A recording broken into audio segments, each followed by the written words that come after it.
본 방송은 iblog.com을 통해서 송출되고 있습니다. 미디어 플랫폼 iblog, iblog.com.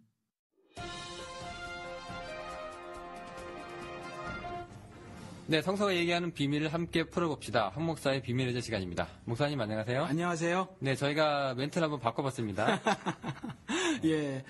아주 좋아요. 예, 인사말 괜찮으세요? 예, 앞으로도 뭐 좀씩 그런 인사말을 좀 바꿔서 우리 방송 프로그램의 성격, 우리가 무엇을 방송하려고 하는가를 좀 말씀을 드렸으면 좋겠어요. 네네. 그 가뭄의 단비가 내렸습니다. 저희 요즘에 댓글이 아주 막 달리고 있어가지고. 저도 봤어요. 네, 저희가 요즘에 갑자기 좀 이런 경향이 있어가지고 저희가 기분이 되게 좋고요. 네, 적극 여러분의 댓글을 읽고 반영을 하려고 합니다.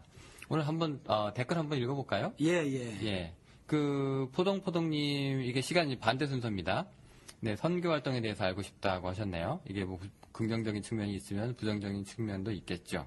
이거 뭐 혹시 목사님도 지금 현재 그 베트남 선교도 하시고요. 또 나름 전문가 아니십니까? 아니, 전문가는 뭐 선교는 신자들의 의무니까 누구나 이제 해야만 하는 거죠. 목사나 선교사만 할 일이 아니라. 그런데 구체적으로 다 사안들을 알지 못하더라도 이 지금 선교 활동에 대해서 어떤 부정적인 측면들이 보이고 있는 것에 대해서 아마 일반 그 성도님들도 적어도 감지 정도는 하고 있지 않은가라는 생각이 들어요. 그래서 아마 이런 것들에 대한 궁금증을 물어오신 것 같아요. 네, 아무래도 조금 부정적인 측면도 좀 다뤄달라는 뉘앙스로 제가 들리는데요. 뭐 그렇기도 할 것이고 성경에서 말하고 있는 선교는 무엇인가, 그리고 또 바람직한 선교는 무엇인가, 뭐 이런 여기 써 있네요. 성경에서 말하는 선교 활동이란 이렇게 써 있네요. 그러니까 네네. 이런 것들에 대한 질문이기도 할 것 같습니다. 네. 예. 요거는 나중에 저희가 적극 반영해서 네, 우리 에피소드로 한번 번외편으로 네네. 특집 방송. 네, 괜찮으시겠어요? 예, 좋습니다. 네, 목사님 약속하셨네요. 예, 조만간 합시다. 네, 알겠습니다. 기다려 주시고요.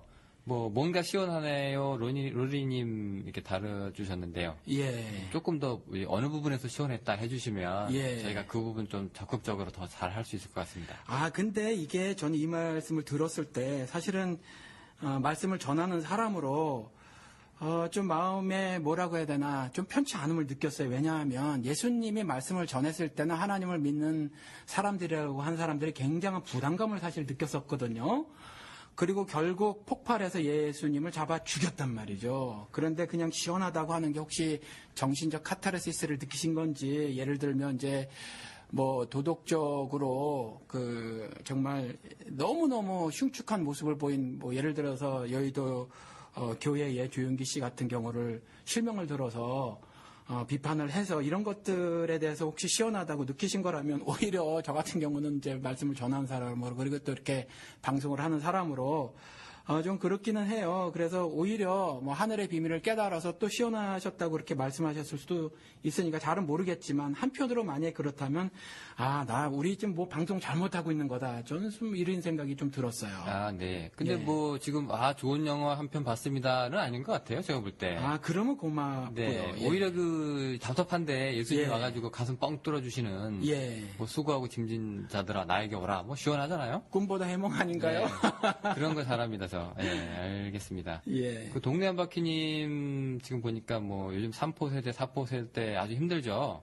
네, 뭐 연애, 취업, 결혼, 출산 어려움을 겪고 있는데 하나님 뭐라고 말씀해 주시고 있는지 알고 싶다고 하셨는데, 예. 이것도 혹시 에피소드로 우리가 한번 번외편으로 갈 수 있을까요? 그렇죠. 이것도 한번, 왜냐하면 이게 실질적으로 당면한 문제들이니까 이것도 우리가 뭐 짧게라도 한번 만들어서, 이것도 특집 방송으로, 특집 그러니까 좀 그런데 다른 어떤 방송 용어를 찾을 수 없어서 제가 이렇게 말씀을 드려요. 이것도 하나 만들어서 이렇게 방송을 좀 했으면 좋겠어요. 이것도 빠른 시일 내에 만들어서 하시자고요. 뭐 그렇게 길지는 않더라도. 예. 네, 그러면 이제 대답이 될 것 같습니다.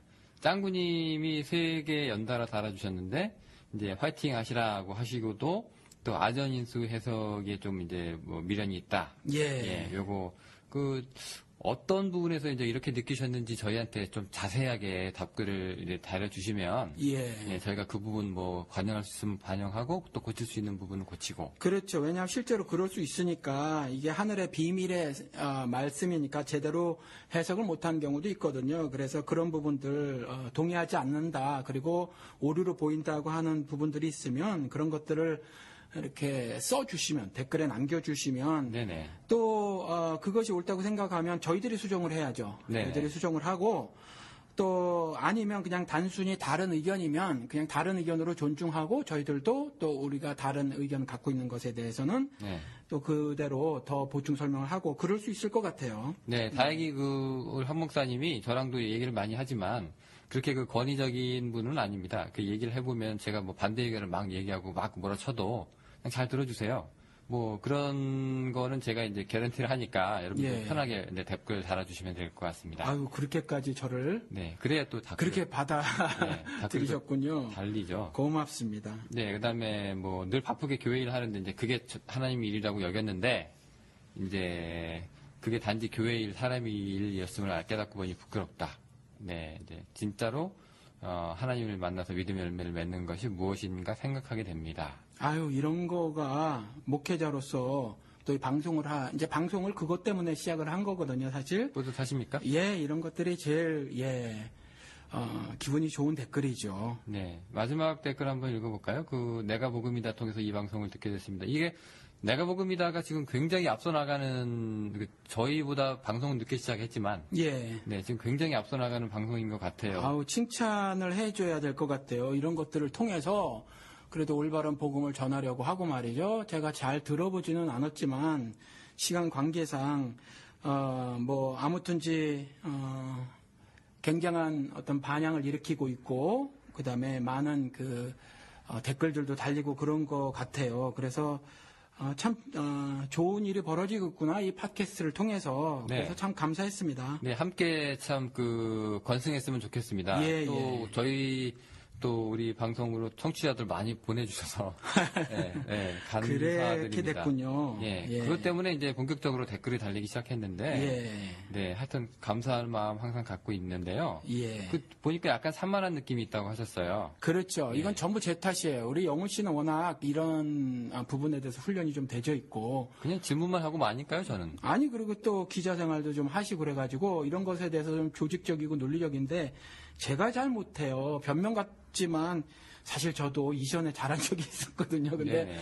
점차 한번 지나가다 농담으로 말씀드렸는데 초기 치매가 왔는지 말하다가도 제가 말한 걸 잊어먹기도 하고 말이죠. 네. 그다음에 영호 씨가 질문한 것도 제대로 이해 못해서 엉뚱한 대답하고 그런 경우 제가 다시 들어봐도 그래요. 그래서 그런 부분은 제가 사과의 말씀을 드립니다. 그냥 부탁 말씀 드리기는 개떡같이 말하고 있는 거 알고 있거든요. 근데 찰떡같이 좀 알아주십사. 이렇게밖에 제가 말씀을 드릴 수가 없네요. 네, 사실 저희가 그 대본을 가지고 하는 방송이 아닙니다. 그렇죠. 예, 저희가 그냥 다음 주에 뭐 합시다라고 우리가 이제 주제만 정하고, 예. 이제 그리고 서로 이제 질문거리나 이제 답변거리를 만들어 와서, 예. 그날 처음 보자마자 이제 바로 방송 들어가는 거잖아요. 예, 영호 씨가 이제 이런 질문이 들어갈 겁니다. 그럼 제가 성경을 좀 찾아보기는 하죠. 네, 그런 건 있어요, 참고로. 예. 네, 이제 그러다 보니까 이제 어떤 부분에서 산만한 느낌을 받으셨는지는 모르겠는데 조금 자세하게 이제 저희한테 알려주시면 저희가 또 수정할 부분이 있으면 또 적극 반영해서 예. 고쳐나가도록 하겠습니다. 예. 아유,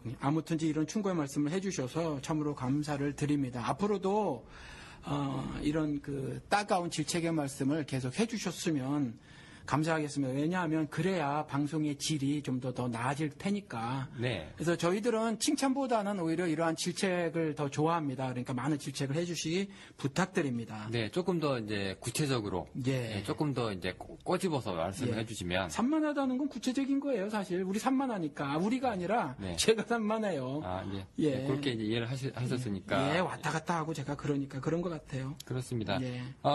오늘 에피소드가요. 하나 더 여기 다른 그런가요? 견해를 가지고 있는 부분이 있다. 예. 가끔 질문도 드려보고 싶습니다. 이 질문을 해주셨으면 예, 그래요. 해주셨으면 감사하겠다. 질문을 해주셔야 제가 대답을 하는. 지금 보니까 질문 이것저것 해주세요라고 막 들어오기 시작했으니까. 예. 같이 이렇게 글 남겨주시면 저희도 반영할게요. 예.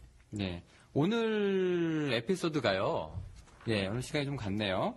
구약의 하나님이 잔인하다라는 거에 대해서 제가 오늘 좀 해보고 싶다라고 목사님한테 제가 부탁을 좀 드렸고요. 그렇죠. 영호 씨가 이렇게 토픽을 뽑아갖고 오셨어요. 주제를 뽑아갖고 오셨는데 사실은 이 부분에 대해서는 좀 더 포괄적인 어떤 개념으로 이 문제를 전 접근해야 된다고 생각을 해요. 예를 들어서 성경 자체가 사실은 오류투성이에요. 오류투성이라. 그렇게 얘기하셔도 되는 겁니까? 아유, 그렇죠. 오류투성이에요. 실제로 사실은 성경에는 12가지 정도의 그런 다른 종류의 오류들이 있어요. 그러니까 12가지요? 12개가 아니라 12가지 종류의 오류들이 종류만 있어요. 12가지? 예. 네네.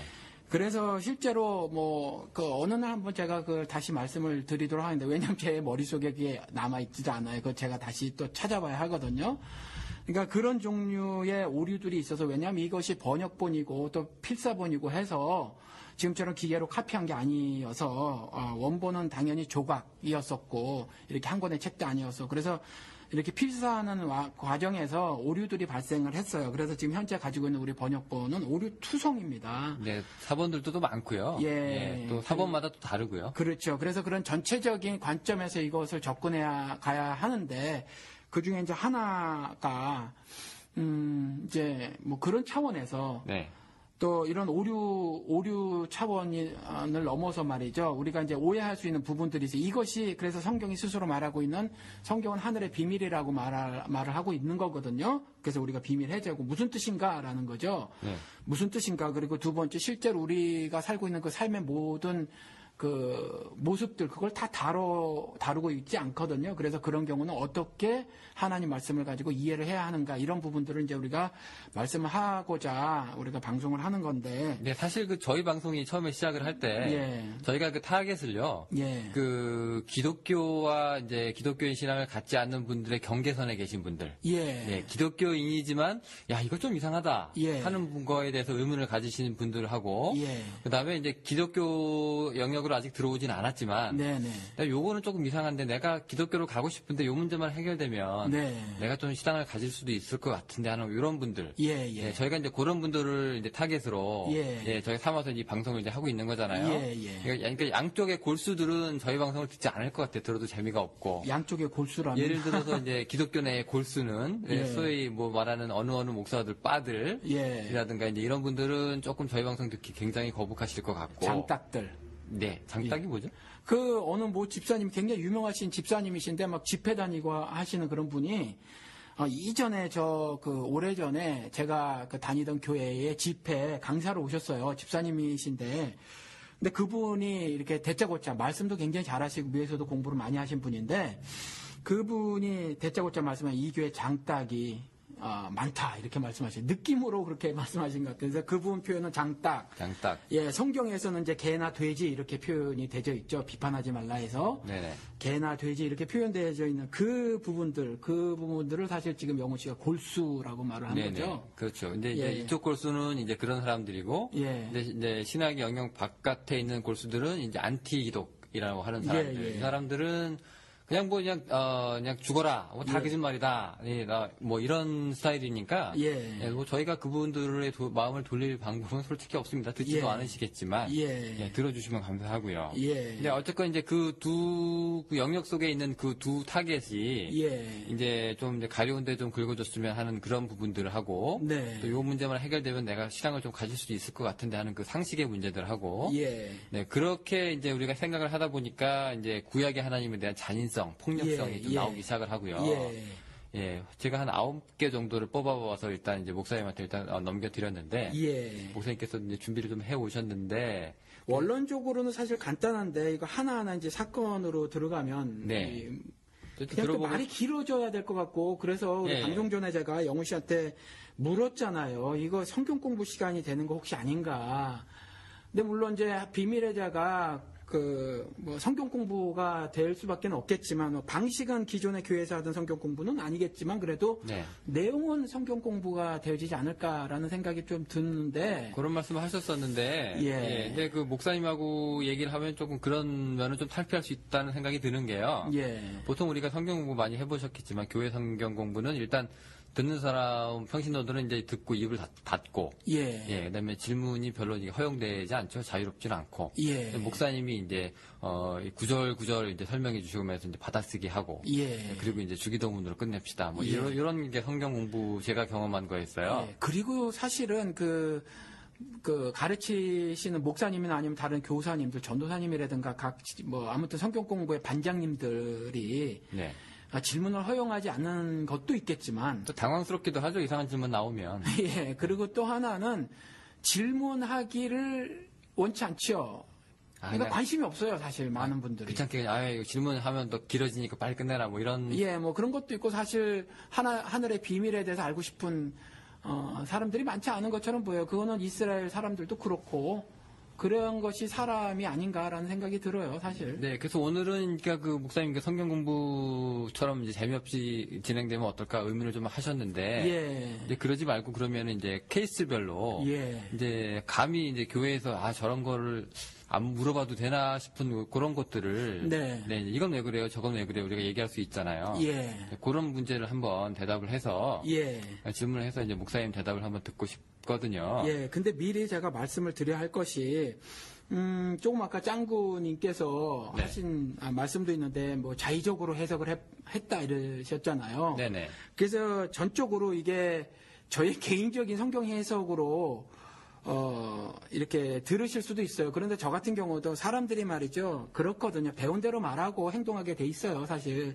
그래서 저도 제 나름대로 공부한 것이 있지만 사실은 저에게도 스승들이 있었다라는 거죠. 그래서 이것이 온전히 저 개인의 산물만은 아니다라는 거예요. 그럼에도 불구하고 기존의 한국 기독교에서 어찌 보면 금기시했다고 하거나 아니면 듣지 못했던 말들도 어쩌면 있을 수도 있다라는 것을 미리 말씀을 드려요. 그래서 네네. 동의하지 못할 부분들도 있으실 수도 있고 댓글 남겨주시면 되고요. 예, 또 뭐 이렇게 해석을 저렇게 영적으로 해 뭐 이런 말씀도 하실 수가 있으니까. 그럼 제가 맨날 목사님한테 드리고. 예, 그러니까 그런 거를 미리 양해 말씀을 드리고 양해라기보다 이해 말씀을 드립니다. 그렇죠. 예. 이거 알고 들으세요. 예. 어차피 우리 방송 찾아오시는 분들은 또 목사님 그런 거 다 알고 오시는 것 같아서. 예. 네, 뭐 저희 이제 아주 이제 가볍게 이제 시작을 하겠습니다. 예, 예. 첫 번째로 제가 목사님한테 드렸던 게요. 그 에덴 동산 축출 사건입니다. 아주 그렇죠. 귀하게 천지 만물을 지으셨어요. 예. 네, 그리고 모든 게 다 하나님 보기에 좋으셨어요. 예. 네. 그리고 이제 사람도 만드시고 이제 했는데 예. 그 창조의 완성 과정이 지나고 나서 예. 예, 이제 서로 이제 선악과 따먹은 얘기가 나오는데 예.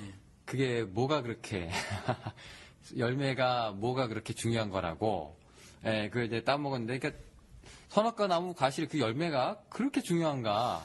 그러니까 이게 우리 인간적으로 생각해 보면 도무지 받아들일 수 있는 윤리가 아니에요. 우리 예를 들어서 이렇게 생각을 해보시자고요. 냉장고에 음식이 들어져 있어요. 근데 뭐 이렇게 말씀하시는 거죠. 어머니가 이거 내일 손님 오실 텐데 그거를 그때 대접하려고 이렇게 마련해놓은 거예요. 손대지 마라. 그랬는데 너무 먹고 싶었던 거예요. 그래서 손을 댔어요. 먹어버렸거든요. 그것도 먹다 보니까 맛있어서 홀랑 다 먹어버렸어요. 홀랑 다 먹어버렸다고 집을 내쫓지는 않아요. 아, 그렇죠. 예, 사람도 안 그래요. 그런데 하나님이 그러니까요. 이 열매 먹지 마. 동산 중앙에 있는 이 열매 먹지 마. 이 나무의 열매는 먹지 마라고 했는데 아담이 딱 보니까 아주 먹음직했던 거거든요. 네. 먹음직한 정도가 아니라 보기에도 아주 탐스러워 보였어요. 탐스러웠어요. 그래서 네. 홀랑 먹어버렸단 말이죠.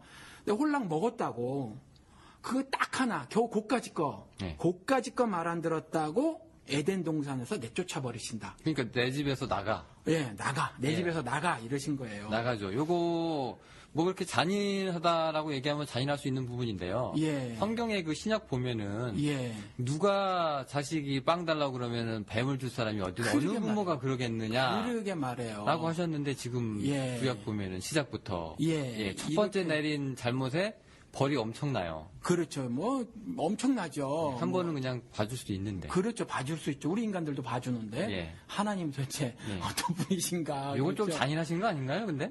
그렇게 보여요. 네. 그렇게 들리고 그렇게 보이죠. 근데 이게 그 시점이요. 예. 그냥 이제 바로 그냥 화가 나셔가지고 야, 너 먹었지? 나가!가 아니라 예. 이제 벗은 거를 알고 나서 이제 부끄러워서 이제 나뭇가지로 이제 그 옷을 해입으니까 예. 이제 가죽 옷까지 해입히시고 내쫓으셨다는 얘기죠. 예. 그러니까 이 하나님이 아직도 사랑을 하세요. 예. 아이고 이것들 저거 얼마 가지도 못하는 옷 입고 있네. 예. 가죽 옷을 입히시고 예. 그리고 나서 이제 다 이제 용서해 주실 것처럼 하시더니 이제 나가. 예. 이렇게 되는 거죠. 예. 이거 조금 어떻게 보세요, 이거?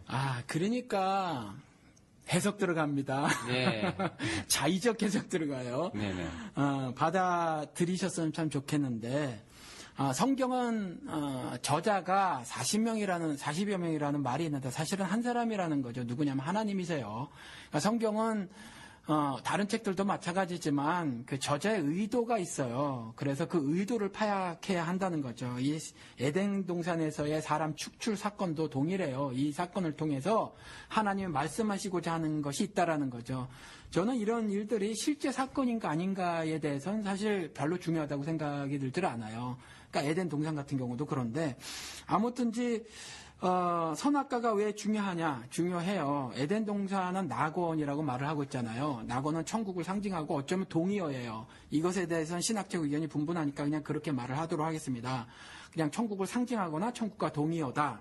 이렇게 말을 드리겠습니다. 그리고 이 에덴 동산에 대한 성격적 규정을 이 선악과와 그 다음에 영생나무를 통해서 하고 있는 거예요. 그러니까 선악과는 하나님의 의라는 거, 정의, 하나님의 의를 말하고 있고 영생나무는 이터널 라이프라고 하는 그 영원한 삶을 말하고 있는 거거든요. 그게 에덴 동산이라는 낙원에 대한 성격적 규정이에요. 그리고 하나님께서는 자신이 말씀하시고 있는 그러니까 자신의 세계 있잖아요. 그것이 그리스도나라고 에덴 동산인데, 새 예루살렘이라고 하는 것이고, 그런데 거기에서 사는 모든 사람들은요, 자신의 신적 도덕적인 의로움을 갖추고 있어야 하거든요. 의로움을 갖추고 있으려면, 하나님의 말씀에 전적으로 순종하는 그러한, 사람이어야만 해요. 그러한 사람이어야만 해서 그냥 단순히 말 한마디라도 그것이 불순종이었다면 그것은 낙원에 거주할 자격 조건을 잃게 되는 거예요. 그래서 그런 의미적 분석을 하셔야지. 도덕적으로 보면 어떻게 인간도 그러지 않은데 저렇게 모질을 수가 있을까? 하나님이시라는 분이, 그것도 사랑이시라고 하는 분이 이렇게 이제 이해를 하면 안 된다라는. 그러니까 중요한 게 이제 그러면은 이제 그 낙원이라는 게 있는데, 예. 그 낙원이라는 세계를 펼쳐 놓으셨는데, 예. 그 낙원의 핵심이 바로 뭐냐면은 그게 생명나무와 선악과인데, 그렇죠. 네, 그거를 이제 먹음으로 인해서 본질적인 뭔가를 건드린 건가요, 인간이? 아니요, 이제 선악과와 그 영생나무는, 생명나무는 그 낙원에 대한 성격을 설명을 하고 있는 것이고, 그 다음에 하나님 말씀하시는 것에 대한 불순종, 그것이 범죄예요. 그 범죄를 저지른 사람은 바늘 도둑 하나만이라도, 그러니까 바늘을 한 개 도둑질한 거라도 그 죄를 가지고는 낙원에서 살 수 있는 자격이 박탈되는 거예요. 일단 낙원은 죄 없는 사람이 살아야 되기 때문에. 그렇죠. 그래서 이것이 사실은 그 동산 중앙에 있는 나무가 선악과라고 해놔서 그렇지, 동산 중앙에 있는 장미가 예를 들어서 선악꽃이다라고 말했는데 그 꽃을 꺾었잖아요. 그 동일한 거예요. 그래서 그것이 굳이 나무여야 하는가, 이런 것이 아니라 그 초점은 불순종이냐 순종이냐거든요. 그러니까 선악과가 중요한 게 아니라 그 나무가 그렇게 툭출한 게 그거 문제가 아니라 담고 있는 성격. 예, 그러니까 하지 말라는 거에 한 거. 했죠. 예. 그거에 이제 큰 의미가 이제 들어간 거죠. 예. 네, 그렇게 돼서 이제 쫓겨나셨다. 근데 예. 이게 말로 할 수 있잖아요. 그러니까 야, 너 이거 그러면 안 되는 거야. 예. 라고 얘기를 하고, 예. 그다음부터 그러지 마. 예. 라고 하셔도 메시지가 통하는데. 예. 근데 쫓겨나시면 무슨 메시지를 주시고 싶은 거 아니에요? 그래서 가죽옷을 지어 입히셨고, 아까 영훈 씨가 말한 대로 사랑하셔서 가죽옷을 지어 입히셨다고 하잖아요. 그러니까 요것도 해석이 들어갑니다. 네네, 가죽옷 들어갑니다. 그러니까 저 황 목사는 왜 저렇게 해석을 해? 라고 받아들이실 수도 있는데, 가죽옷을 지어 입히시려면 짐승을 죽여야 하잖아요. 네, 그렇죠? 죽여야죠. 이 짐승을 죽여야 하는 거는 짐승을 죽여서 각을 떠서 단을 버려놓고 불살르는 짐승 제사를 미리 보여주고 계세요, 사실은. 그리고 이 짐승 제사는 예수 그리스도의 십자가 대속, 예수 그리스도가 제물로 죽으시잖아요. 이런 것들에 대한 것들을 미리 보여주고 계시거든요. 그래서 히브리서에서도 이 짐승 제사, 이건 해마다 드려야 해서 사실은 의롭게 할 수 없음을 말하고 있어요.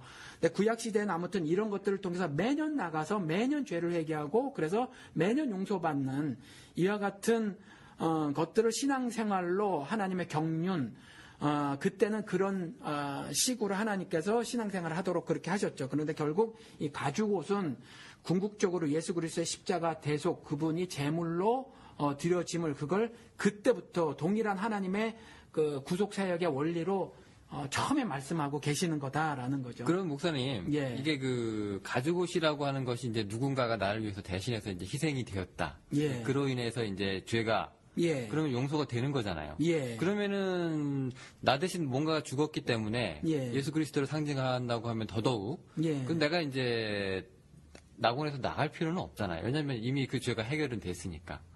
그게 짐승이더라도. 예, 그런데 그냥 가죽옷을 이제 지어 입히신 거거든요. 그래서 성경에서는 우리가 이걸 알아야 하는데 하나님의 징계가 있어요. 그리고 심판이 있습니다. 그런데 이 에덴 동산에서의 축출된 사건은 사실은 징계예요, 사실은. 징계. 예, 징계예요. 징계여서 사실은 심판은 아니에요. 그러니까 심판은 언제 벌어지냐면 예수 그리스도께서 이 땅에 다시 오실 때 벌어지는 거예요.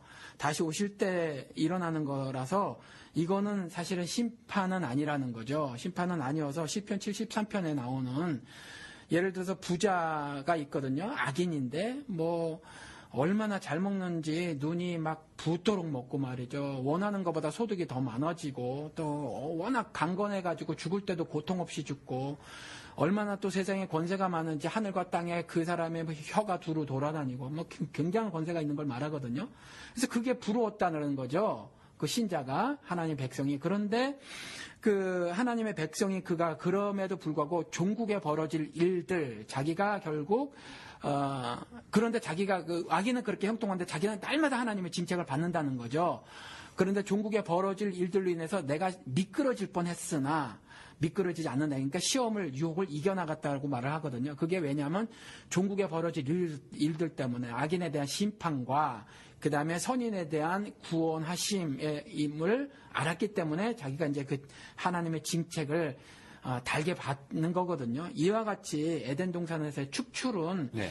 최종적 심판 기사가 사실은 아니에요. 아니고 그냥 거기에 예. 대한 이제 징벌 정도. 예, 그래서 수준이다. 예, 그래서 짐승 옷을 지어 입히신 거죠. 그래서 그와 같은 내용의 말들, 역사가 이제 이와 같은 성격으로 진행될 것이다. 인간 사회가 그것을 말씀해 놓고 있는 거예요, 사실은. 네, 지금 이제 첫 번째 질문이 끝났는데 저희가 시간이 보니까 예. 지금 벌써 20분이 훌쩍 넘었습니다. 아이고, 이게 워낙 말이 많아야 되는 예. 지금 질문들을 하시는 거예요, 사실. 네, 사실 이제 그 질문하는 사람이 뭐 저런 걸 다 물어보나라고 이제 이상한 생각을 드신다면, 예, 저희 방송이 성공하고 있는 겁니다. 왜냐하면 교회에서 이렇게 물어보기 쉽지 않죠. 그렇죠. 네, 저도 목사님이나 되니까 물어보지 다른 부분한테는 이렇게 못 물어봅니다. 사실은. 네, 그래서 어쨌건 에덴 동산 이 문제 때문에 참 고민 많으셨던 분들이 혹시나 이제 목사님 대답으로 이게 해결이 좀 되셨으면 좋겠는데요. 우리 이거 지금 영호 씨가 준비해 놓은 것들에 대해서 다 살펴보지 못하면 중간에 방송을 한번 자르고 끊고 다음에 또 한번 녹음을 해서 그렇습니다. 방송을 이어서 하기로 하자고요. 네, 너무 기니까 예. 그렇다고 또 방송 시간에 맞추기 위해서 대충 넘어갈 수는 없거든요. 예. 에덴 동산 이거 제가 한 말씀 좀 더 드리고 싶은 게 있는데 네, 말씀하세요.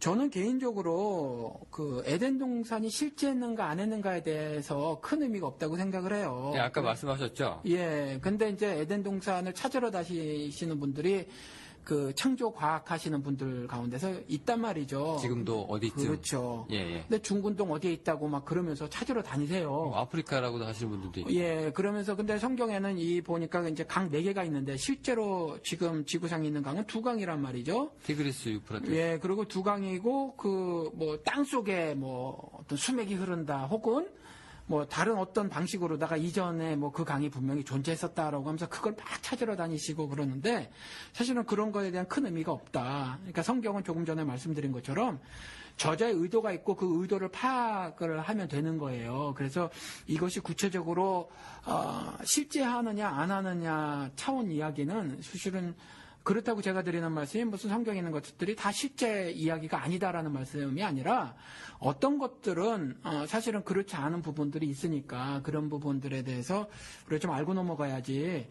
뭐 에덴 동산에 대해서 에덴 동산이 실제 했다. 그래서 그거 찾으러 다닌다 하는 것은 그 신앙생활에 뭐 별다른 유익이 없다라는 말씀을 드리고 싶어요. 그래서 에덴 동산 사건을 통해서 하나님이 말씀하시고자 하는 것은 여기서 뭐 예를 들어서 첫 조상에 관한 부분이 아니라 사람에 관한 부분이라는 거죠. 사람이 하나님의 말씀에 순종하고 사는가, 순종하고 살지 않는가. 그럼 순종했었을 때의 결과와 불순종했었을 때의 결과에 대한 말씀이라는 거예요. 그러니까 그리 알아야지 이게 하나님의 사람 창조하실 그 제일 처음에 벌어진 그냥 과거에 묻혀질 역사적 사건이다. 이렇게가 아니라 현재를 살아가는 사람이라는 대표 단수 있지 않습니까? 사람이 그러니까 인간에 관한 성경을 통한 인간론에 관한 이야기라는 거죠. 그래서 그렇게 좀 이해를 하셔야지 여기서 뭐 따로 뚫어가지고 무슨 이 첫 조상에 관한 구약 이야기였다라고 하거나 원죄를 발생시키는 이야기였다라고 하거나 아니면 에덴 동산이 실제 했느냐 안 했느냐 이런 것에 관심을 쏟거나 하는 것은 에덴 동산에서 그 사람을 축출하신 그 사건을 통해서 하나님이 말씀하시고자 하는 그 의도를 우리가 잘 모르게 되는 일이라는 거죠. 그러니까 에덴 동산에 그걸 갖다가 이제 이 기술을 이제 고고학적 자료로 우리가 생각을 한다거나 그렇게 할 필요는 없고 전혀 의미가 없어요. 그냥 사실. 오늘날 현실에서 일어날 수 있는 그렇죠. 불순종한 우리들의 모습 그렇죠. 이 정도로 보면 괜찮은 건가요? 그렇죠. 네. 예. 네, 에덴 동산은 거기까지 일단 정리가 됐습니다. 두 번째 제가 목사님한테 들었던 게 이제 노아 홍수 사건인데 조금 사실은 유사합니다. 왜냐하면은 이제 이게 하나님의 조금 잔인한 면이 조금 이제 보이는 거거든요. 근데 전에는 이제 에덴 동산은 조금 쫓아내는 단계에서 이제 끝났지만, 네. 이제는 쓸어버리시는 이제 계기가 나옵니다. 예, 노아의 홍수가 나오는데 이게 보니까 하나님께서 뭐 사람 지은 것을 뭐 한탄했다고도 하시고, 뭐 인내의 한계에 이르셨던 것 같아요. 근데 모든 사람을 다 이제 사람뿐만이 아니죠. 예, 물고기 빼고 땅 위에 뭐 코로 숨쉬는 모든 것들, 호흡이 있는 것들이 그냥 싹 다 쓸어버리셨어요. 네, 이거 있잖아요. 죄송합니다. 요거에 대해서 조금 굉장히 하나님이 좀 너무 왜냐면 이것만 가지고 그러면 그런가 보다라고 얘기하겠는데 신약에서요. 예수님께서 이 가늠한 여인 살려주셨잖아요. 저 사람은 그냥 율법에 따라서 돌로 쳐 죽여야 되는데 그러니까 예수님이 나중에 뭐 다시는 뭐 죄를 짓지 말라고 하긴 하셨지만 누구든 먼저 죄 없는 자가 먼저 돌을 치라고 했잖아요. 네, 뭐 그렇게 이제 용서하시는 그런 이제 부분들도 나오는데 이게 신약하고 구약하고 좀 굉장히 갭이 있어 보이는 게 이제 노아 때는 얄짤없단 말이죠. 네, 그것도 지금 단어를 얄짤없다 이렇게 말이 얄짤없다? 네, 고스톱에서 쓰는 말인가요? 이게 보니까 짤없죠. 네, 이거 어떻게 보세요, 목사님은? 노아 홍수 사건, 그러니까 창세기 보면 급박하게 그 사건이 전개가 되는데 에덴 동산에서 축출된 사람이 어디에서 살게 되냐면 가시와 엉겅퀴가 나는 땅이라는 세상에서 살게 되거든요. 그래서 얼굴에 땀을 흘려야 먹고 사는 신세로 전락을 해버려요. 그래서 여기서 참고로 말씀을 드리면 그 열심히 뭐 세상은 넓고 할 일은 많다. 이거 사실 축복의 말이 아니에요. 이건 저주의 말이죠. 우리가 세상이라는 것, 죄로 인간들이 만든 세계가 세상인데 이 안에서 사는 것은 가시 엉겅퀴가 나는 그 땅에서 사는 거거든요. 그 땅에서 살다 보니까 인간이 말이죠. 살다 보니까 살만한 겁니다. 꼭 굳이 에덴 동산이 아니더라도 살만한 거예요. 뭐 부를 가질 수 있는 사람도 축적할 수 있고. 그렇죠. 뭐 그렇게 그렇죠. 그래서 살만한 거예요. 살만하다 보니까 죄를 저지르기 시작하는데 그 노아 홍수 사건이 6장부터 벌어지는데 6장 초반부에 보면 하나님의 아들들이 사람의 딸들하고 결혼한다고 해요. 이것에 대한 뭐 해석이 뭐 성경 읽어지네 뭐 여기 보니까 뭐 이상하게 뭐 세 아들 하여튼 뭐 이렇게 좀 이렇게 읽어보시기 바랍니다. 그런 해석도 있고 또 하나님의 아들은 뭐 천사라는 해석도 있고 그런데 하나님의 아들이라는 건 천사라는 건 아니에요. 왜냐하면 하나님의 아들은 히브리서는 분명히 천사를 하나님의 아들이라고 말한 적이 없다 이렇게 말씀하시거든요. 그런데 사실은 그렇게 말씀하신 적이 없는 건 아니에요. 욥기에 3번 나오는데 요 3번 중에서 한 번은 그냥 이방 신들의 아들들인데 그걸 한국 성경에서 이제 그렇게 번역을 해놨어요. 그런데 분명한 건 뭐냐 하면 하나님의 아들들이라고 하는 건 이제 천사는 아니었다라는 거죠. 그리고 셋의 뭐 후손도 아니었고 하나님의 아들들은 무슨 말이냐면 신앙을 가진 사람들을 말해요. 이건 어느 날 시간이 되면 좀 자세하게 전후 문맥을 따져봐서 또 다른 것들을 어떤 성경의 유기적 관계를 살펴봐서 설명을 드릴 시간이 있으면 좋겠는데 아무튼 하나님의 아들들이란 말은 신앙을 가진 하나님의 백성을 상징하고요. 사람의 딸들이라고 말을 하는 것은 죄인들을 말하는 거거든요. 그리고 이 둘의 연합이라고 하는 결혼들 있잖아요. 이것은 이방인들과 결혼한 것과 동일한 의미를 가지고 있어서 세상 풍습, 문화 뭐 이런 것들을 신앙하는 거 그런 걸 받아들여서 뜨겁거나 뭐 차거나 뭐 아무거나 다 받아들여서 미지역지근하게 되는 죄에 관영한 상태를 말하는 거거든요. 그걸 보고 그게 이제 6장 1절서부터 뭐 5절인가 6절인가 뭐까지 이렇게 써져 있어요. 그걸 전제를 이렇게 쭉 해놓으신단 말이에요. 그러니까 세상에 죄가 관영함을 말해요. 그리고 나서 이제 하는 거죠. 이렇게 홍수가 사건이 터지는 거예요, 사실. 네, 근데 지금 저가 질문이요. 예. 저희가 지금 묻고 있는 이런 거는 이제 우리가 인간이 죄를 짓는 것도 알고요. 예. 죄가 하나님께서 그 죄를 너무 싫어하신다는 것도 잘 아는데. 예. 내쫓고 죽여야만 했냐라는 거거든요. 지금 가능성에 대한 부분은. 예. 오늘날 선진국은 범죄한 인간을 가지고도 이제 사회로부터 이제 교도소를 제도를 통해서 이제 격리를 시키는데 그나마 선진국들은 그나마 이제 사형제도를 없애는 추이고 우리나라도 실질적으로 이제 없어지잖아요. 사람을 죽이지도 않아요, 요즘에는. 예. 그런데 하나님이. 예. 네, 지금 죄를 싫어하시는 것도 우리가 알고 사람들이 죄를 짓는 것도 알지만 죽이신다는 거예요. 그렇죠. 네, 그게 다행히 노아 때 일어났으니 다행이지 지금 일어났으면 어떨 뻔했나. 예. 이게 뭐 만약에 사실로 우리가 받아들인다면. 자, 꼭 죽이셔야만 했느냐. 이 부분에 있어서. 네. 제가 우리 교회에서는 오래전에 이런 말을 한 적이 있는데 이것 때문에 교인 한 분이 나가신 적도 있어요. 노아홍수요? 예, 저더러 이제 이단이라고 그러고 나갔는데 그 노아 홍수 사건이 제가 조금 전에 말씀드린 것처럼 실제했느냐 실제하지 않았느냐는 별로 중요하지 않아요. 이 노아 홍수는 하나님의 심판을 그러니까 조금 전에 말한 징계가 아니라 하나님의 심판을 말씀하고 있는 거거든요. 말씀하고 있어서 사실은 죽음이라고 하는 거 죄를 짓고 나면 인간들이 받게 될 벌이 뭐냐면 정령 죽으리라 해요. 이 정령 죽으리라 하는 실체 사건을 한번 보여주신 거라고 생각을 해요. 그런데 이것이 온 지구상에서 진짜 다 벌어졌는가 아닌가 그리고 그거 쫓아다니는 그 창조 과학자들인데 이 부분에 있어서는 사실은 좀 아닐 가능성이 저는 차라리 개인적으로 높다 이렇게 생각을 하고 보고 있고 이것이 그냥 심판의 기사라고 이해를 해야지 그 무지한 사람까지라도 그리고 뭐 당시에 죽은 사람 가운데서 어떤 사람은 왜 우리 주변에 보면 성격이 순한 사람들이 있어요. 네. 법 없이도 사는 사람들. 네. 나서서 뭐 별로 악한 일을 별로 하지 않고요. 누가 뭐 시비 걸면 그냥 피해버리고 마는 사람들도 있거든요. 네. 순한 사람들이 있는데 그런 사람들까지 다 죽은 거로 돼 있단 말이죠. 네. 그러니까 이런 거에 대해서 그런 식으로 접근할 문제가 아니다라는 거예요. 그래서 죄가 관영한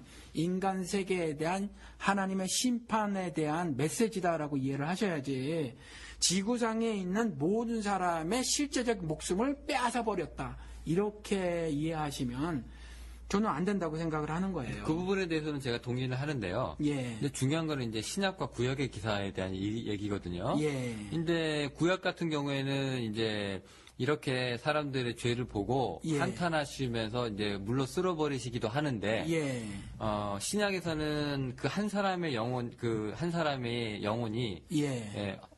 한 생명이 온 천하보다 귀하다고 하시면서 또 이른 양 하나를 위해서 또 찾아다니는 또 목자 비유도 하시고요.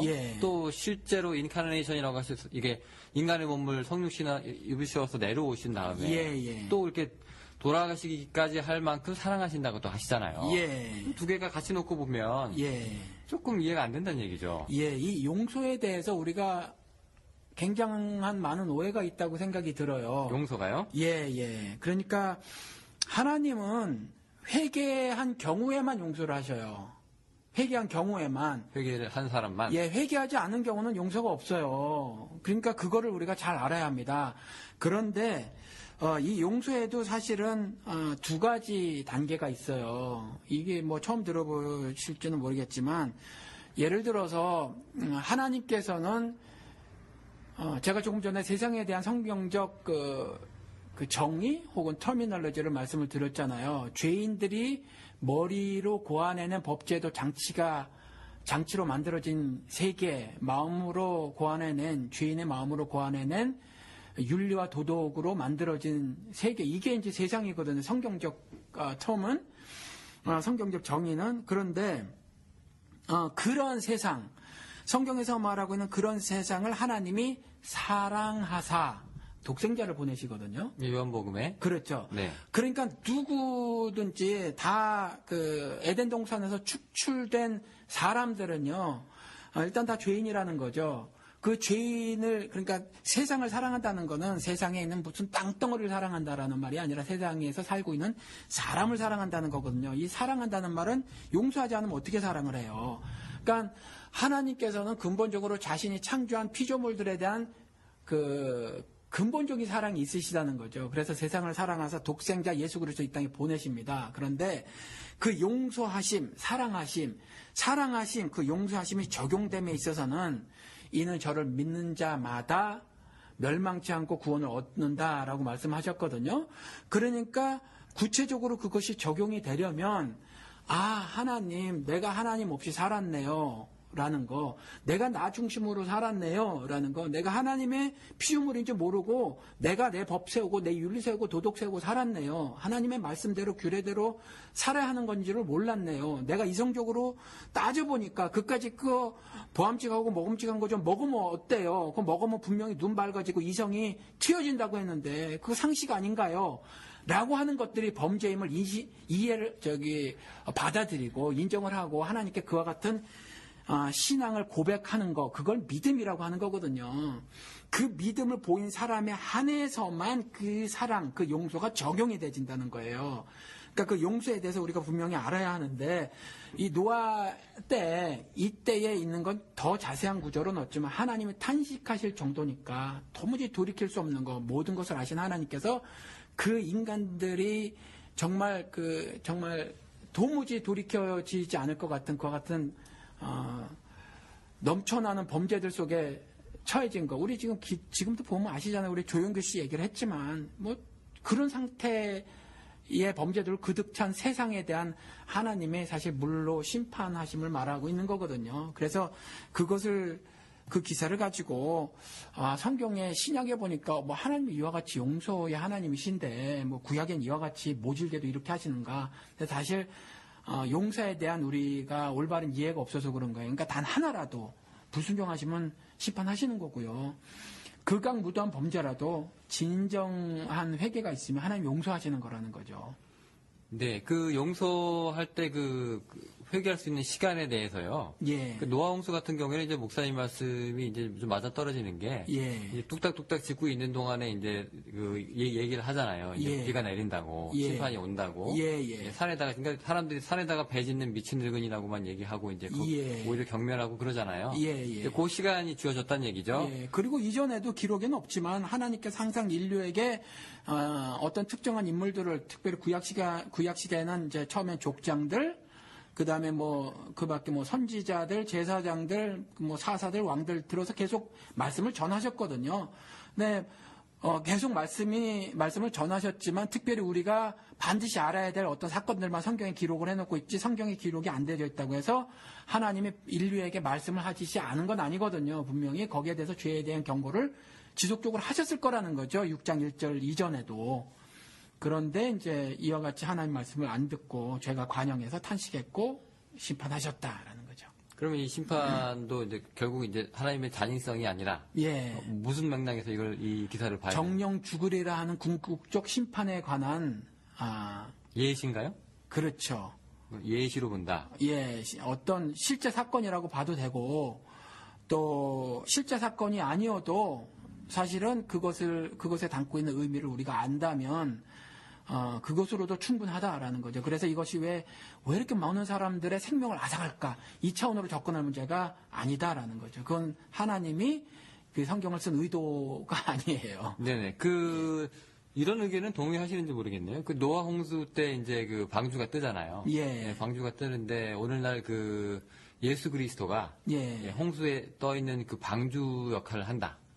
예. 그러니까 그 방주 속에서 구원을 얻잖아요. 예. 그러니까 그 예수 그리스도와 그 교회가 예. 오늘날의 그 방주 역할을 한다. 예. 뭐 이런 그 시각이 있어요. 예. 같은 맥락이라고 보시나요? 뭐 두들겨 맞히면 그럴 수도 있겠죠. 예. 뭐 굳이 근데 분명한 건 저는 그렇게 믿거든요.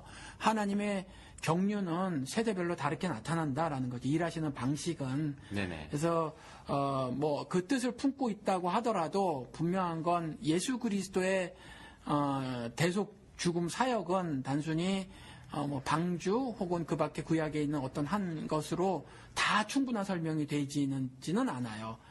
예수는 그 구약에 있는 모든 것들을 다 아우르는 이루심, 완성하심이 있었지만 구약의 한 사건이 그냥 필요 충분 조건 같은 거죠. 그 한 사건이 예수 그리스도의 십자가 대속 죽음 사건을 다 말하고 있는 건 아니라는 거죠.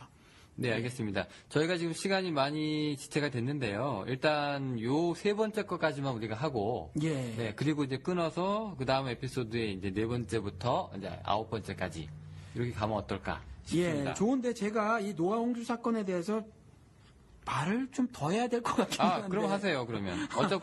어쨌거나 일단 세 번째까지만 우리가, 이번 에피소드에서 이제 하는 걸로, 하겠습니다. 예, 말씀하십시오. 예, 이래서, 제가 처음에 너무 지나치게 성경 공부가 되지 않을까를 좀 우려를 했어요. 왜냐하면 그러면 좀 머리에 쥐가 나요. 저도 그 어렵게 설교하시는 미국 목사님 영어 잘 못하지만 그래서 막 알아들으려고 애를 쓰면 머리에 쥐가 나거든요. 그래서 좀 그럴 수 있어서, 좀 그렇긴 한데, 예를 들어서 이 심판이라고 하는 건 이제 물이거든요. 다시는 그래서 하나님께서 이 물로 심판을 하시지 않겠다고 해요. 근데 이 성경에서는 물이 말하고 있는 그 무엇이 있어요. 의미하고 있는 것이. 그래서 그 창세기 1장 2절에도 가보면 기품의 표면에 어둠이 있고 이렇거든요. 이게 그 킹 제임스 역을 제가 말씀을 드리는 게 기품의 표면에 어둠이 있다. 그리고 또 하나 하나님의 영이 물들의 표면에 거니시더라. 그러니까 기품의 표면과 물들의 표면, 그러니까 기품과 물은 사실 동일한 의미가 있다는 거죠.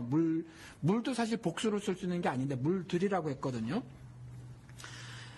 이 물이 말하고 있는 것이 있는데 조금 전에 우리 노아 홍수 사건에서도 보시지만 심판을 하셨는데 물이 등장했단 말이죠. 그래서 이건 이 어떤 궁극적 심판을 말하기도 하고 말이죠. 또 어둠이라고 하는 그 악을 말하기도 하고 사람이 살다가 당하게 되는 환난을 말하기도 해요. 성경에서는.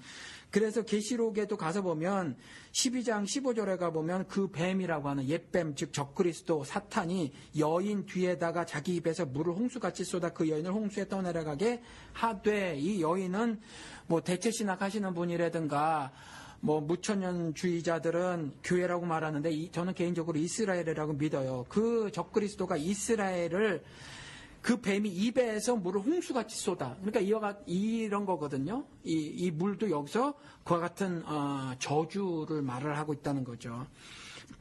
또 참고로 그래서 또 계시록 21장에 가보면 새하늘 새 땅 즉 천국을 보면 더 이상 바다가 있지 아니하더라 라고 말해요. 새하늘 새 땅에는 우리가 즐길 수 있는 바다가 없다, 이런 물리적인 무슨 해변이 없다 이런 말이 아니고, 이와 같은 창세기 1장 2절에 있었던 기품의 표면이라고 하지만 물들의 표면이라고 했던 그 물들이 없다라는 거거든요. 그와 같은 저주가 없다라는 말이거든요. 그런데 그것이 21장 1절인데 바로 4절에 바다가 있지 않은 것에 대한 의미를 이렇게 해놓고 있어요. 다시는 사망이나 슬픔이나 울부짖음이나 고통이 없다. 없으리니 이는 이전 것들이 다 사라져 버렸습니다. 바다가 더 이상 있지 않은 그것이 이전 것이고, 그 이전 것은 사망, 슬픔, 울부짖음, 고통, 이거거든요. 이것이 다 사라져 버렸음이라라고 말을 하고 있다는 거죠. 그래서 이 물들은 궁극적 심판을 말하고 있다라는 거죠. 이 노아 홍수 사건에서는. 그러면 이 홍수 사건에 나타나는 이 물이 이제 의미하는 걸 지금까지 말씀을 해주셨는데, 예. 결국 이제 노아의 홍수 사건에 나타나는 이 물에 예. 갖고 있는 그 의미가, 예. 그 하나님과의 잔인성하고는 관계가 없고, 예. 오히려 이제 하나님의 그 다른 그 뜻이라든가, 예. 뭐 경륜이라든가, 예. 뭐 이런 것하고 이제 의미가 있는 거다. 그 구속사적 차원에서 우리가 이해를 해나가야지 이것을 왜 물로 사람을 다 죽여? 이런 식의 그 사람 윤리로 봤을 때 말이 사람한테 윤리로 봤을 때 그쪽으로 접근하면 저자가 쓴 의도 이 성경을 쓴 의도 저자는 하나님이시고 그 의도를 파악하지 못하는 거다. 그러니까 성경에 대해서 올바로 이해를 하고 있지 못하는 거다. 성경은 조금 전에 우리가 비밀 해제인데 비밀이라고 스스로 말하고 있잖아요. 성경은.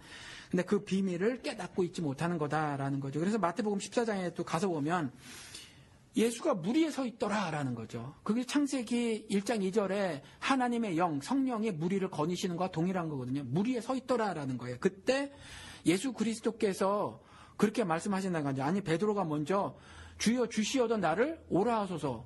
아니 물 위에 사람이 갈 수 없잖아요. 그러니까 이것도 사실 어떤 의미적 이야기지. 그 오라고 하니까 오라 하소서 하니까 예수님께서 오라고 하시거든요. 근데 물 위를 걸어요. 그러니까 물 위를 걷는 것 같은 것이 신자들의 이사회상에서 삶이라는 거예요. 근데 이제 어디로 가야 하냐 하면 물 위를 걷는 삶인데 어디를 향해 가야 하냐면 예수를 향해 가야 하는 거죠. 예수를 향해 가야 물에 빠지면 예수가 구원의 손길을 들이우셔서 건져주시는 거거든요. 그리고 말씀하시기를 뭐라고 하냐면 결국 베드로가 물에 빠져요. 물에 빠지는데 뭐라고 말씀하시냐 하면 믿음이 적은 자야, 믿음이 없는 자야라고 말씀하시지 않았다는 거죠. 믿음이 적은 자야 왜 의심하였느냐? 우리는 의심할 수밖에 없어요. 잘 모르니까. 그런데 아무튼 이때 또 등장하는 물은 이와 같이 우리 인생들이 겪게 되는 어떤 환난 같은 것들을 말하고 있어서 성경에서는 이와 같이 물이 주는 어떤 의미가 있다라는 거죠. 그러니까 노아 홍수 사건을 통해서 우리가 왜 물로 사람을 다 떼죽음을 당하게 하실까?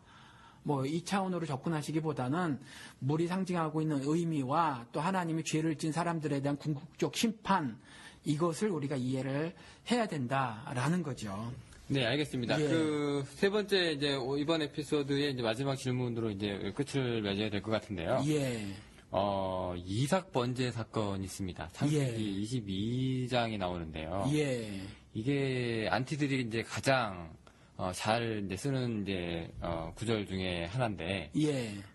이게 식인 뭐 풍습도 아니고, 예. 사람을 그것도 귀하게 해주신 아들을 산에 데리고 가가지고 이 아들이 가다가 왜 뭐 염소나 양이 없어요라고 또 얘기하잖아요. 예. 네. 근데 이제 아브라함이 이제 마음을 이제 굳히고 이제 가가지고 이제 칼을 들고 이제 죽이려는 찰나, 그렇죠. 또 이렇게 반전이 있긴 합니다만, 자, 이거 하나님 좀 잔인한 거 아니냐? 예. 이런 하나님이다. 당신들이 믿고 있는 하나님이 이런 하나님이다라고 안티들이 지금 공격을 하는 구절 중에 하나인데요. 예. 네, 아니 어떻게 사람을 죽여서 번제를 합니까? 이게 예. 짐승도 뭐 오늘날의 윤리로 빠지면은 뭐 자기가 죄를 지었다고 해서 그 동물을 이제 학대하는 거는 또 있을 수 없는 일인데, 그런 문제가 아니라 사람을 또 죽입니다. 하물며 자기 아들. 아, 그렇죠. 왜 이 그렇죠. 사람은 이 양반은 줬다 뺐나 예. 뭐 하는 생각 들 예. 정도 그렇게 하시는데, 예. 자, 이게 그 식인 풍습, 식인 희생. 예. 이 뭐라고 하나요? 이거 제가 지금 단어가 지금 기억이 안 나네요. 예. 네, 사실 그 이방 종교 중에서도 이런 게 있었어요. 그렇죠. 그때 당시에 중군동에 예. 흔히 보였던 일들이에요, 사실. 사람을 이제 통째로 태워가지고 이제 예. 번제를 드리는. 그러니까 하나님이 이런 일을 하지 말라고 엄격하게 막으셨거든요. 예. 나중에 그 다른 예, 종교, 다른 민족이랑 이제 만나게 되면.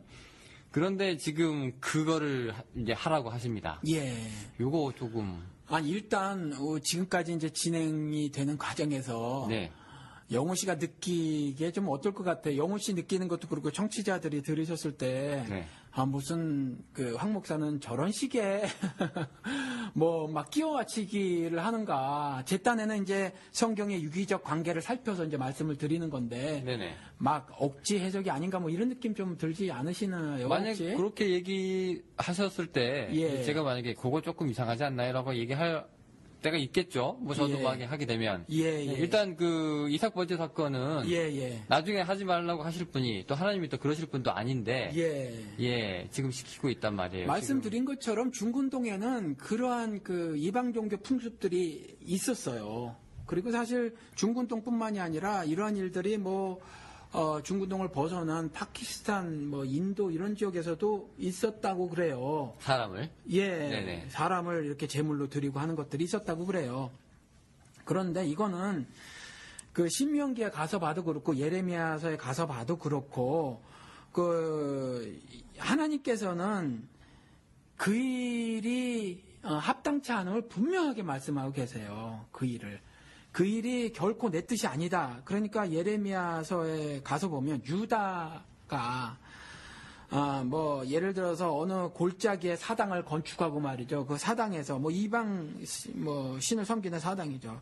그래서 그것을 이렇게 그대로 해가지고 말이죠. 자녀를 불살라 버렸다라는 거죠. 그런데 그게 내가 명하지도 않았고 또 내 마음에 생각지도 않은 일이다 이렇게 하나님이 말씀하신단 말이죠. 그리고 신명기에도 여호와의 꺼리시며 가증 여기시는 그 일을 행했는데 그게 뭐냐 하면 자녀를 불살라 신들에게 드리는 일이었다는 거예요. 이게 하나님이 가증 여기시는 거거든요. 싫어하시는 거죠. 예, 근데 아니 그럼에도 불구하고 하나님께서 아브라함에게 그와 같은 일을 시키셨다라는 거죠. 네. 그것도 뭐 정말 나랑 관계없는 사람이 아니라 아들을 잡아 그렇게 죽여라. 그것도 불살라 버려라. 라고 하셨다는 거죠. 그래서 이 부분도 이렇게 이해를 하셨으면 좋겠어요. 독자라는 거 그리고 독자를 제물로 드렸다라는 부분들 있잖아요.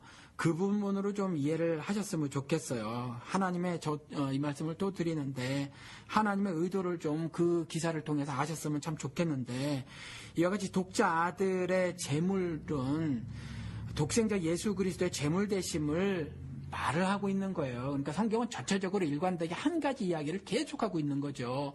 그러니까 그 어느 한 사건을 뚝 떼어나거나 어느 한 인물을 뚝 떼어내서 개별적 주제를 벗어난 해석을 해버리면 그것이 문제가 생겨요. 하나님이 말씀하시고자 하는 그 의도 안에서 여러 가지 신앙생활의 다양한 모습을 가질 수는 있지만 그 의도를 벗어난 여러 가지 해석을 해버리면 그것이 사실 문제가 돼진다라는 거죠. 그래서 사실은 아브라함 입장에서도 보면 그 사실은 그런 거거든요. 개인적인 비전까지 다 포기해야 되는 거예요. 사실은 모든 민족의 복의 근원이 되는 이삭이 죽어버리면 그 복이 날아가는 거거든요.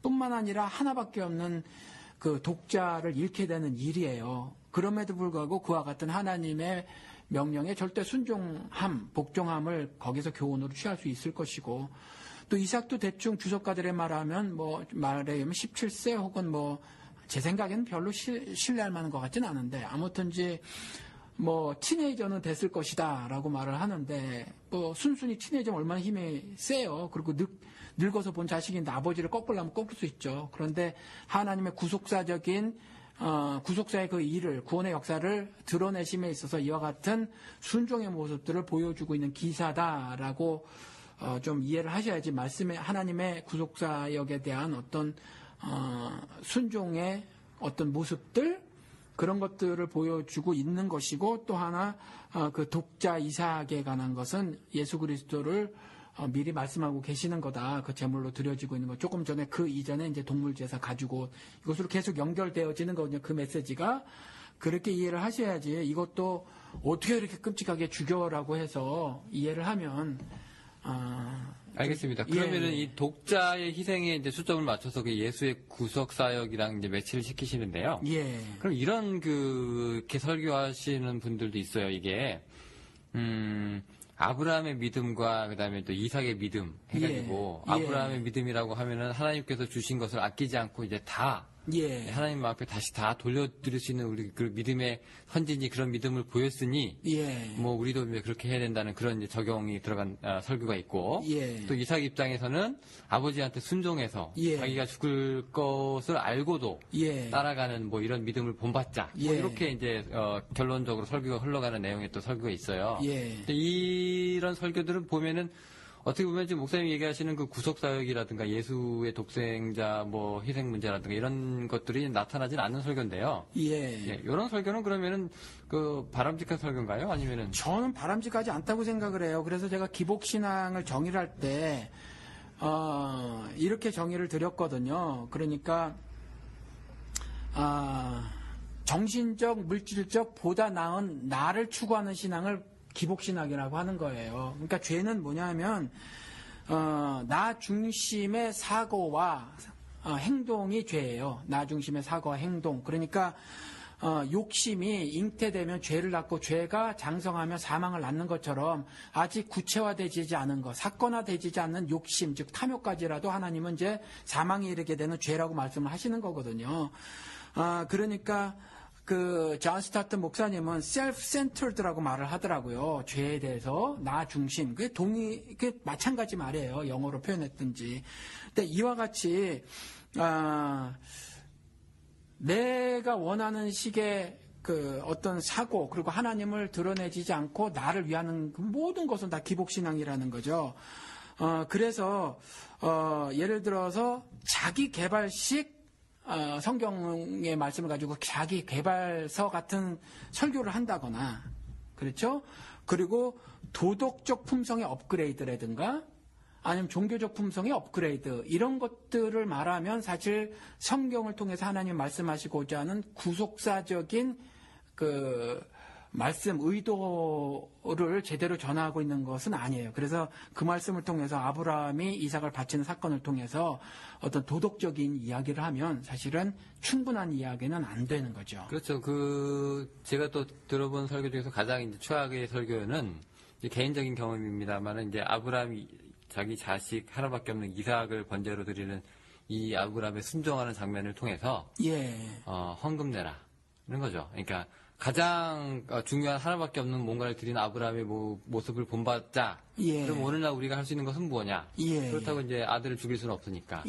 여러분이 갖고 있는 것은 뭡니까? 여러분한테 가장 소중한 것은 뭡니까? 해가지고 이제 우리 교회에 이제 헌금을 더 내자는 이런 설교를 제가 한번 들은 적이 있는데. 요즘에는 어떤지 모르겠는데 이전에 정말 그러신 분들이 간혹 계셨어요. 저도 한 두세 번 들었거든요. 들으셨어요? 예. 이제 옛날에는 부흥회를 많이 했잖아요. 근데 부흥 강사님들이 오셔서 이제 목사님 대신에 그 말을 대신해 주는 거죠. 목사님 하면 혹시 또 오해를 할 수 있으니까. 성도들이 그러니까 대신해서 이제 그걸 해주는 거예요. 용병이네요, 용병. 예, 용병이죠. 저도 전 유명하지 않아서 다른데 집회를 안 해본 경험이 없지는 않아요. 있기는 한데 한 중형교회에서 한번 집회를 한 적이 있어요. 한 적이 있는데 저한테 목사님이 개별적으로 부탁을 해오셨어요. 그러니까 제가 경험이 많이 있는 목사가 아니니까 저랑 동갑이시긴 하신데 목회 경험이 오래되신 분이에요. 근데 그분이 저한테 이제 충고조나 혹은 이제 이렇게 저렇게 해야 한다 집회 때는 하면서 이제 저한테 그게 초청하신 목사님이 저한테 이렇게 말씀하셨는데 뭐냐면 담임 목사 좀 띄워주셔야 한다 이렇게 말씀을 하신 적이 있어요. 네네네. 예. 이제 바람을 잡아주시는. 예. 그러니까 이제 담임 목사가 해야 될 말을 좀 이렇게 대신 좀 해줘야 하고. 왜냐면 당신 이제 가버릴 거니까 당신에게 화살이 안 돌아갈 거고. 이제 그런 뉘앙스로 이제 말을 하셨거든요. 근데 그와 같은 거 이제 이 아브라함의 이 이삭 번제 사건을 통해서 정말 가장 소중한 거 드려라 하는 말씀들을 이전에 하신 분들이 있어요. 요즘에 하시는지 모르겠어요. 네, 일단 하나님의 잔인성에 대해서 문제 저희가 이제 계속 이제 에피소드 통해서 이제 이어가고 있는데요. 지금 시간이 벌써 1시간이 넘었습니다. 그래서 저희도 이제 분량이 있기 때문에 일단 아쉽지만은 이번 에피소드는 여기까지만 하고. 요 아들 얘기 한마디만 더 끊읍시다. 네, 하세요. 그러니까 여기서 아들을 죽임에 대해서 여러분들이 생각을 좀 안 가지셨으면 좋겠는 것이 성경은 그걸 말하려고 하는 게 결코 아니다라는 거죠. 그러니까 여기서도 이제 예수 그리스도의 독생자 예수 그리스도의 제물 되심, 대속 제물 되심을 말씀하고 있는 거라고 말씀을 드렸잖아요. 그러니까 그렇게 이해를 하셔야지 내 아들 살아있는 내 아들을 바쳐야 한다라는 것으로 이해를 하지 마셔야 되겠 조금 더 그런 의미가 없어요. 그러니까 복음서에서도 예수 그리스도께서 직접 말씀하신 것이 나는 이 땅에 평화를 주러 온 것이 아니라 검을 주러 왔다. 평강의 왕이라고 하시는 분이 미국 사람들은 왕이라고 안 하고 이제 왕자라고 하죠. 피스 오브 프린스 그래가지고 왕자라고 하는데 아무튼 이제 그분이 뭐라고 예수 그리스도가 뭐라고 말하냐면 아들이 아버지와 딸이 그 어미와 며느리가 시어미와 불화하게 하려내가 왔다 이렇게 말을 해요. 검을 주러 왔다. 그러니까 여기서도 또 잘 알아들으라는 것이 가정 파괴하러 왔다. 부자간에 싸움 붙이러 왔고 고부간에 갈등 부추기러 왔다. 이 말씀이 절대로 아닌 거라는 거예요. 그러니까 그런 말씀들을 통해서 우리가 하나님이 무슨 말씀을 하시고자 하는 것들을 깨달아야 하는 것처럼 이 독자 이삭 사건을 통해서도 와, 이 아들을 죽이라고 하는 명령을 하셨네라는 것으로 이해를 하시면 안 된다라는 거죠. 그래서 여러분들이 모두 다 아브라함이 되어서 아들을 죽여라 하는 그런 적용들을 하거나 이해를 하는 건 성경을 올바로 이해하고 있는 것이 아니다라는 거죠. 네, 그 말보다는 뜻에 우리가 조금 더 중점을 둬야 된다. 그렇죠. 네, 그렇게 저희가 이해하면 될 것 같습니다. 예. 네, 시간이 많이 지난 관계로 이제 저희 이제 에피소드 오늘 하나님은 잔인하다. 이걸 이제 여기까지 하고요. 저희는 이제 다음 시간에 제 2부로 다시 네 번째부터 아홉 번째까지의 질문을 가지고 여러분들을 만나고 그것도 다 할 수 있을까요? 그럼 또 나눠야 되겠죠? 네, 목사님 너무 감사드립니다. 안녕히 계십시오. 네.